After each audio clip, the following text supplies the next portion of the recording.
Wilson Morales from Black Film TV talking to Everett. Big role for you, Ah, Sweetwater. How did it come out? Did you audition for it? Did you know about the story? what's up, Wilson? I did not know about the story. Did not know who the first African American to sign an NBA contract was at all. Had no idea. So when I saw that this story was even a real thing, a true person, blew my mind, man. So I was excited to have the opportunity to dive in and just learn more about this human being, man. Mhm. And then, it's funny how this film starts and then you see him, it's not a story, that he's driving a cab. And obviously, they didn't have pensions for, these guys who played the game and retired afterwards. You know, how much of a deep dive did you do into his life outside of the script that you were given? Well, right, as the actor, you got to deep dive, especially if you portraying a real human being. I grabbed anything I could find, any interview, any article, uh, looked up what was going on during that time, where he was born. You have to go through the whole thing and not just his life, but the circumstance, his environment, because that what shapes the human being, right? So, I went very deep, and it's interesting you said that they didn't get a pension. People don't know this, but Sweetwater actually talked about this in one of his interviews that I found of him as an older man driving a taxi. He said that he was promised a pension. Him and a bunch of other guys that weren't just black guys, but other guys too, like George Mikan, was promised a pension if they made the All-Star game, which they did, and didn't get it. So it's very interesting to see that people have to endure the situation they did, especially during that time to build the NBA up to what it is today. We love the game so much. It's so beautiful and entertaining, but we don't know where all of this started from and the people that really broke these barriers for us to really enjoy this entertainment. And Sweetwater is the point of reference. And there's a lot of semantics. There's the guy that got drafted first, there's the guy that stepped on the court first, and then there's the guy that signed the was Yeah. It's like, we look at all three guys as we see in the film, there's a lot of semantics, but, obviously when you're playing on the biggest stage in New York, there's a lot that goes to it. For you, how good are you or were you as a basketball player? Did you have to up your skills when you're doing this movie? You didn't see me break the scoring record at the Celebrity All-Star game this past couple months ago? Come on, Wilson. Stop Nah, playing. Nah, that's the thing. The way TV is nowadays, we got a lot of programs. We have a lot of options. I'm playing. I'm playing. Nah, I've it's interesting enough. I started acting and playing basketball at the same time, age of four. I did both as a kid. So, I played professional in Australia. I knew how to play the game of basketball, but when you step into playing the game of basketball in 1950, it's differently, right? But I did all stunts. There was no stunt double at all. Every dunk, every dribble, every shot was truly a shot by me. Even through the Chuck Taylors, that was really done by me. So that was a big thing we hung our hat on, was just being authentic and telling the truth, whether it be through the storytelling, the physicality, the basketball scenes. You're gonna get a real true story about what was going on during this time and how it was done. How much did you know about the Harlem Globetrotters? I grew up knowing Medlock, Lemon, Curly, but there's a lot more guys that played the game before them, and I'm not sure. Are they still around still, touring?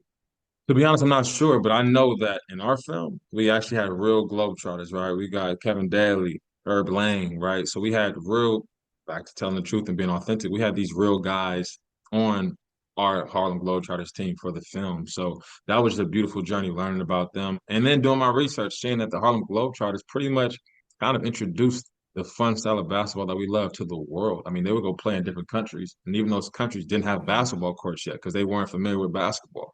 So Harlem Globetrotters footed and did a lot of the work for us, man, and got a lot of great guys to come out of there and really change the way the game was played. And that's how Sweetwater made that transition from playing with flair and bringing that to the league and opening up, the fan and the arena for other people to enjoy it. This is a big role for you. I know you've done other projects as an actor, but this is a big role where you're number one on a call sheet. Um, how challenging was that for you, knowing that you're taking on this role, not just taking on a role, but you're playing a real life person and doing more than you've done before in your previous works? Well, Wilson, I never paid attention to even the roles I've done before, like what number I was on a call sheet. I just look at the story. What are we doing? How are we telling the truth in this part, right? What story am I telling? How can I lean in the best way possible? Acting coach said there's no such thing as a small role, but small actors. So for me, man, it didn't matter the magnitude. It was about, hey, I'm supported now. There's a true story. I have passion. There's love here. Martin Guigui, who's been writing this script for 28 years, been working on this, has great support and Mhm. love here, and he's an amazing director. Got Cary Elwes, Jeremy Piven, Richard Dreyfuss, Kevin Pollak. I mean, these are all literally legends. There's no doubt about that, right?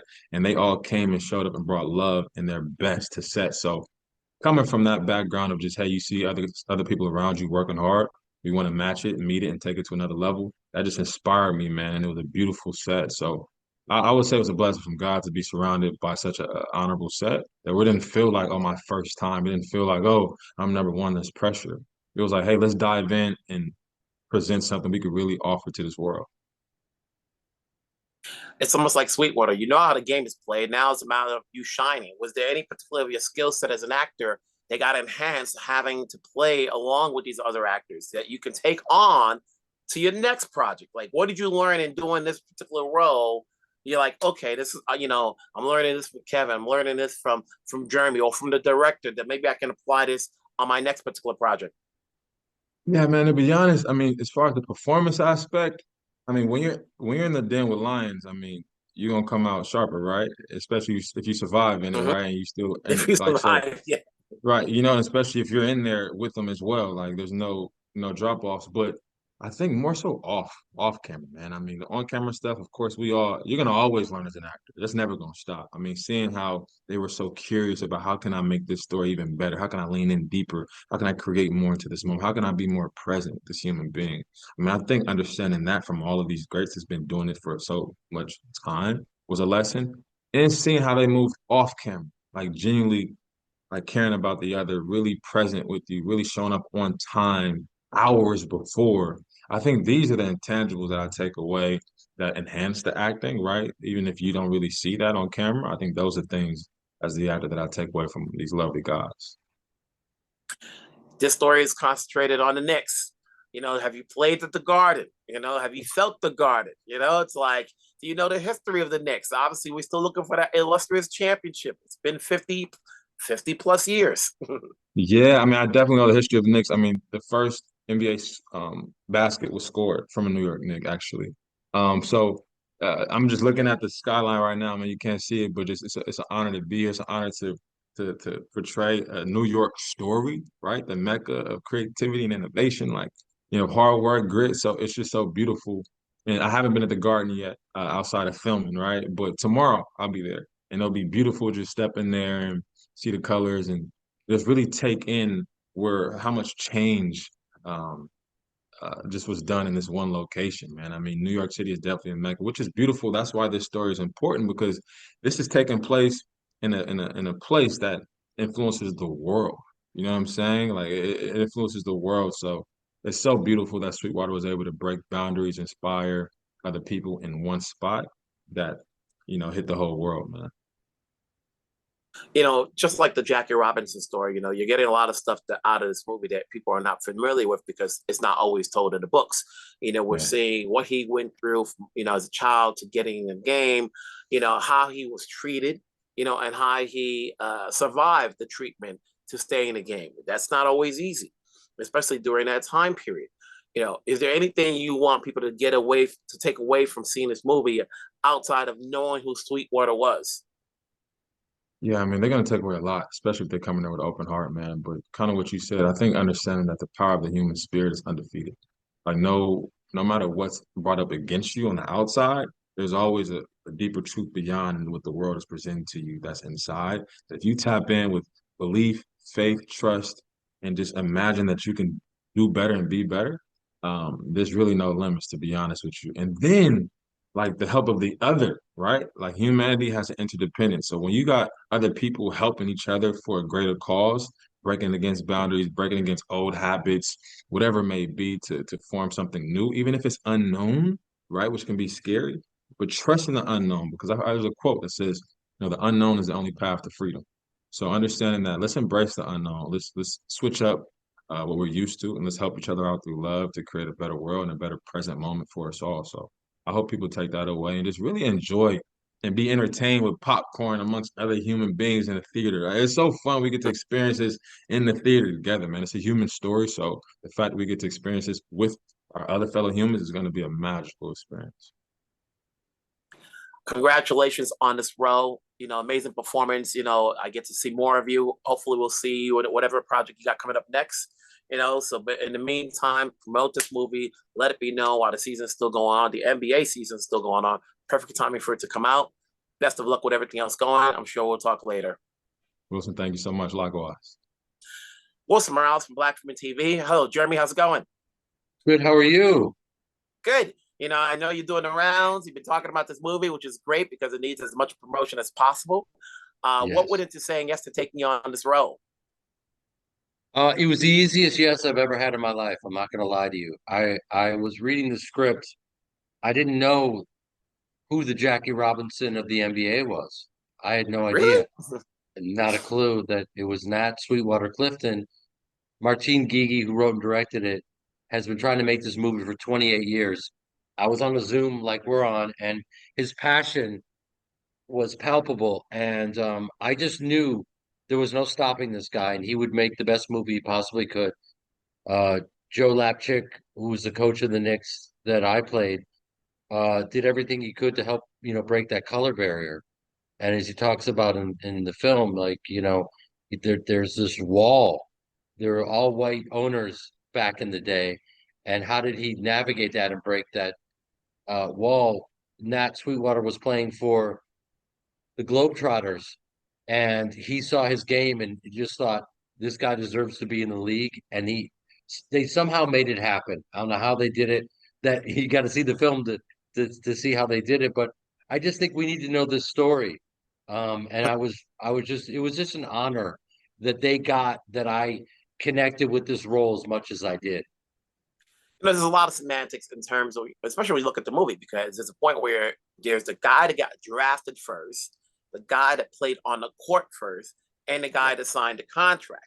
So everybody's going to have a tails one way or the other.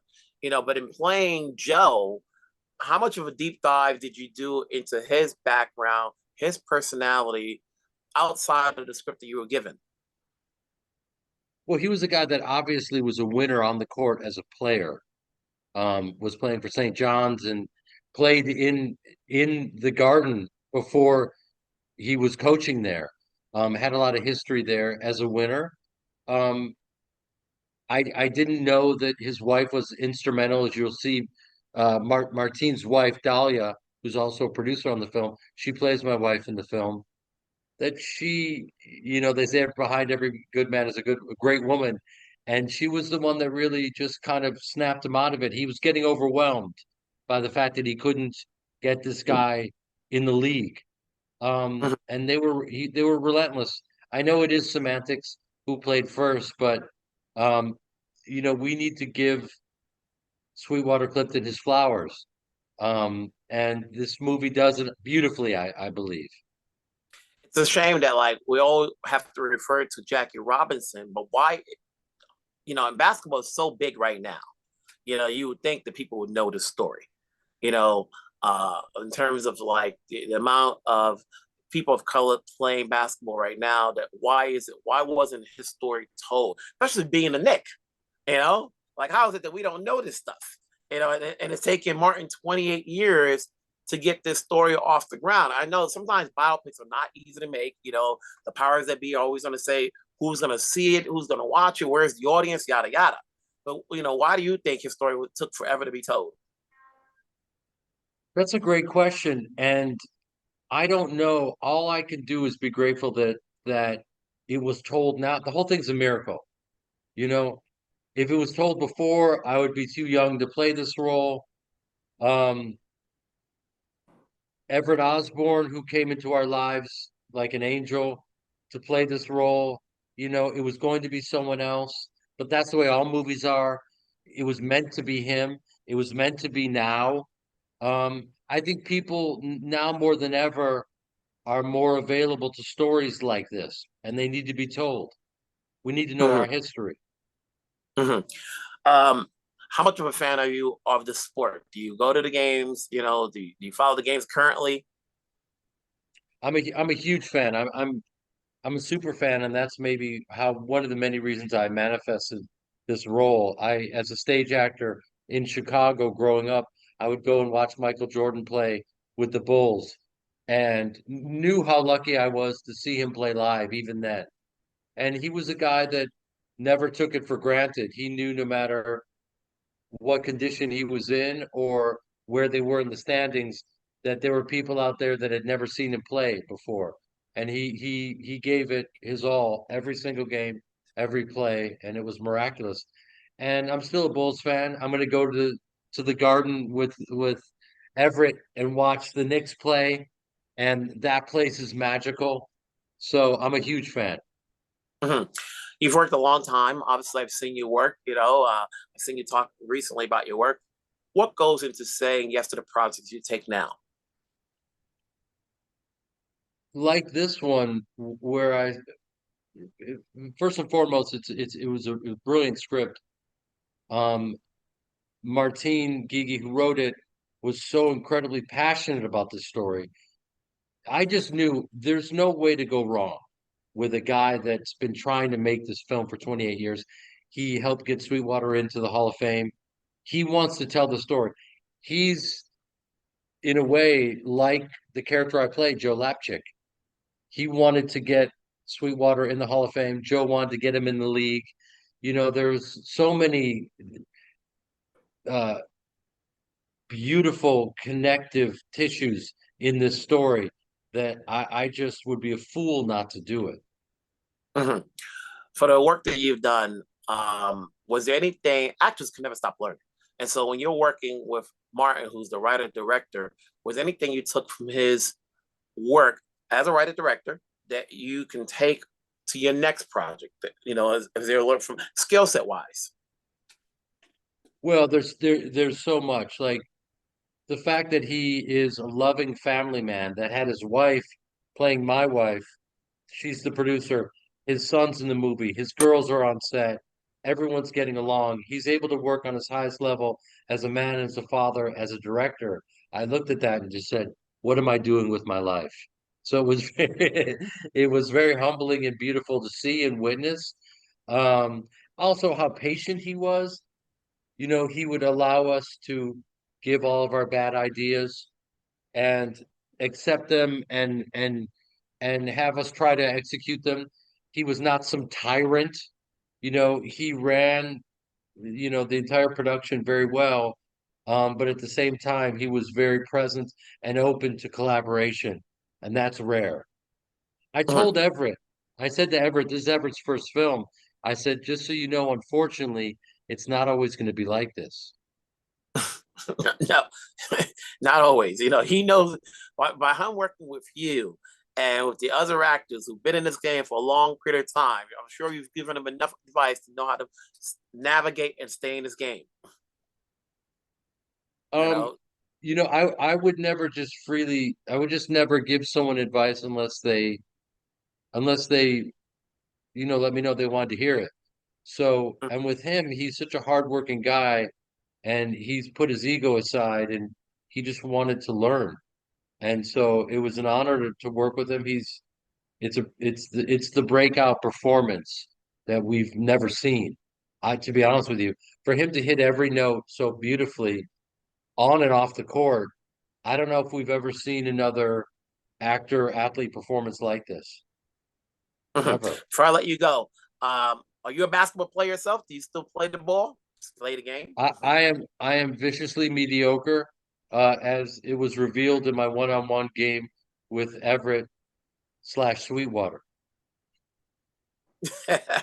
Well, Jeremy, it's always good to see you. Obviously, you continue to work. You get projects here and there, so we get to see you every so often. So continue to work. We're here to support wherever you're at. Take care. Thank you, man. I appreciate it. Take care, man. Thank you. Wilson Morales from Black Women TV talking to Carl regarding his role in Sweetwater. How's it going? It's going well. Thank you, Wilson. How are you? Good. You've worked over a long period of time. You've done different projects. What went into saying yes to taking on this particular film? Well, Wilson, I'm always drawn to subject matters that I know nothing about. And so like when I first got the script for Glory many years ago, in the late 80s, I had no idea about the story of the first Black regiment, the 54th out of Massachusetts. And so I'm always drawn to stories that have social, historical, or cultural significance, and this one took me completely by surprise. I had no idea about the story of Sweetwater and how he changed basketball forever. Um, yeah, go ahead. So how much of a deep dive did you do once you got the role that's outside of the script? You get the script, I do a you deep get dive in every role I do, Wilson. yeah, but I'm saying like, I mean, how much more did you do? Did you go out and talk to other family members? Did you look Well, at? no, I didn't. I didn't have a chance to. I was signed on rather late in the project, so I didn't. I really had to utilize all of my research online and books. I mainly drew on interviews and eulogies from friends of uh, of, of, of Ned's, and so I built a character based on other people who knew him, and yeah, he was a fascinating guy. So I was really excited to play him. When you take on a role, and I ask of all actors, there's got to be somebody, there's got to be something, a trait within the character you're playing that you can find that's within yourself. Yeah. In playing Ned, what's part of his personality are you? Uh, well, I mean, you try to find qualities that yes, you can identify with. I drew on really people that I knew who had similar characteristics to Ned. From what I could gather, he had a tough exterior, but a very sweet interior, as it were. He had a good-natured guy, but when it came to negotiations, he was pretty tough. But he was really an entrepreneur and a promoter and a larger-than-life character, and so I drew on that. He was a contemporary of Damon Runyon, so I brought that kind of Runyon-esque flavor to him. And I think that, like most entrepreneurs in the sports industry, uh, he was the color he was more interested in was green. Yeah. Mhm. And so initially, I think for him, the important thing was how to fill Madison Square Garden. And it wasn't until he met uh, um, Sweetwater that he realized that this guy had a real passion for the game and could potentially be a pioneer. Yeah. Are you a fan of the sport? Are you passionate about basketball? Do you watch the games? Do you go to the games? I don't. I mean, I follow the Lakers obviously because I live in LA, so you sort of have to.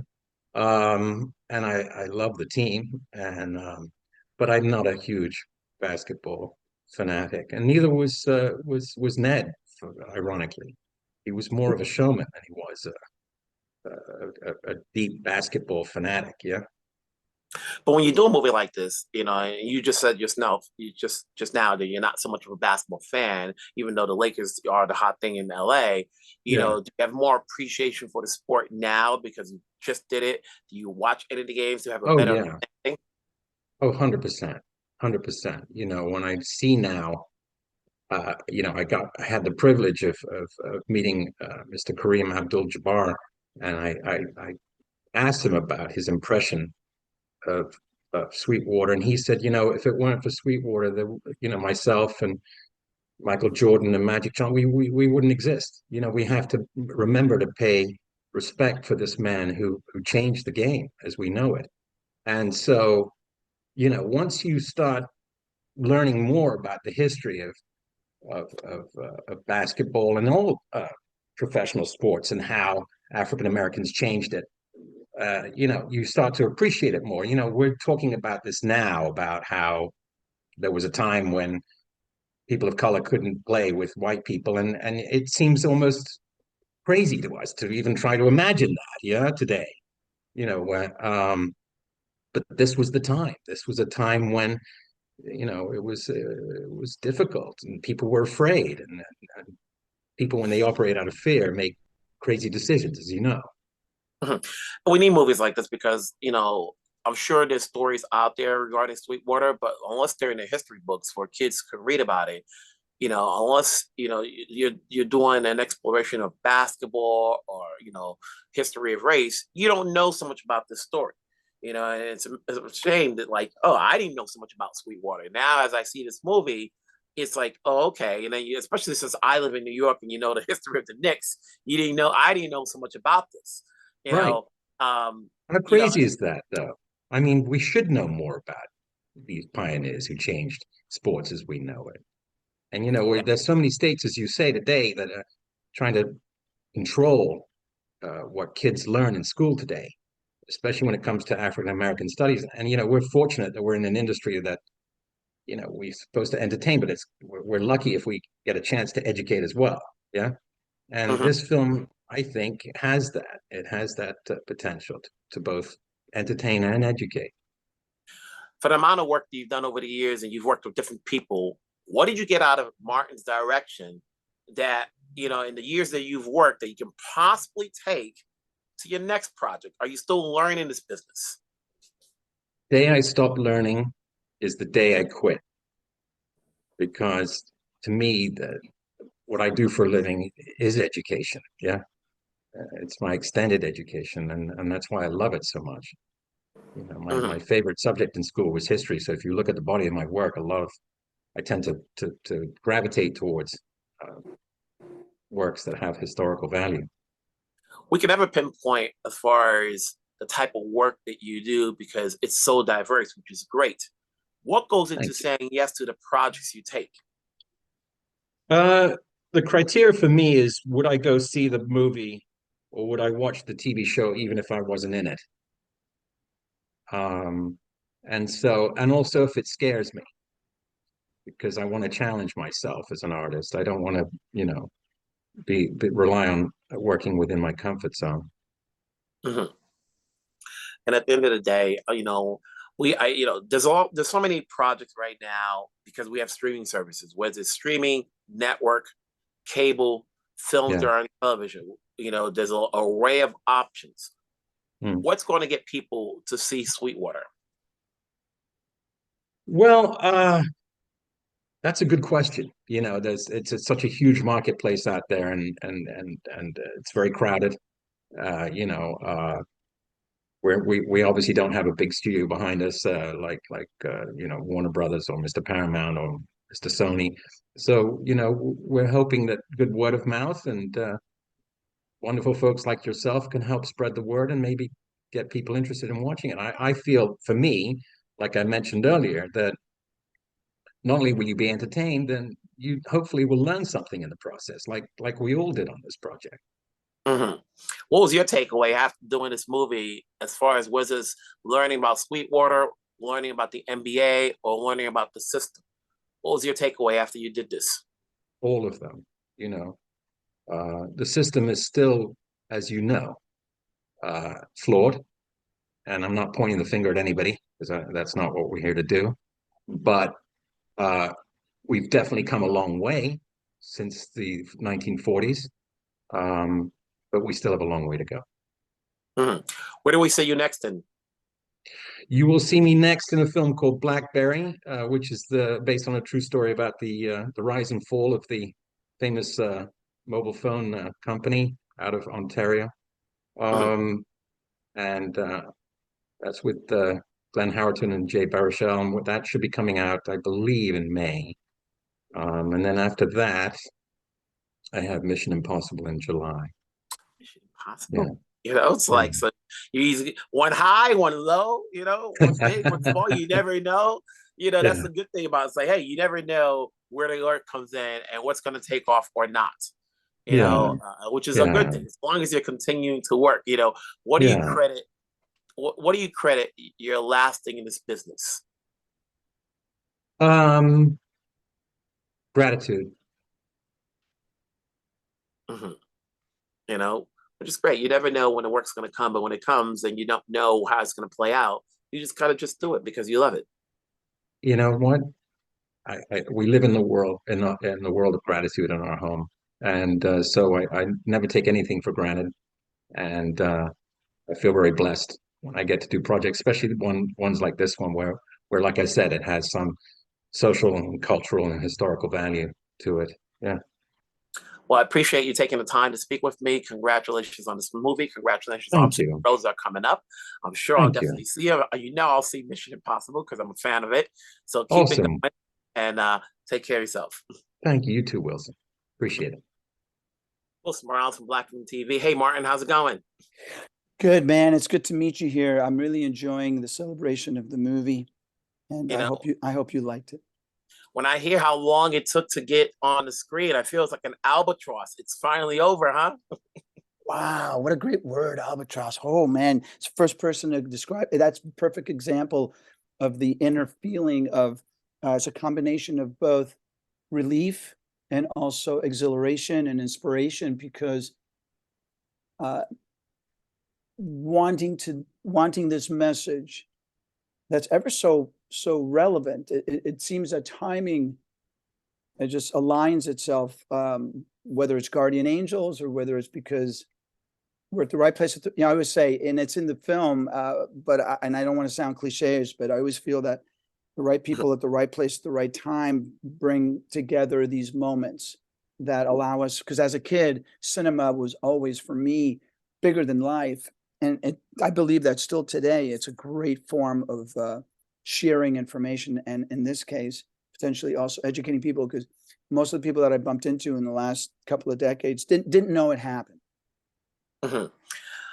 Biopics are never easy. You know, you wonder when you hear these stories, was it Till from last year or the upcoming spinning records?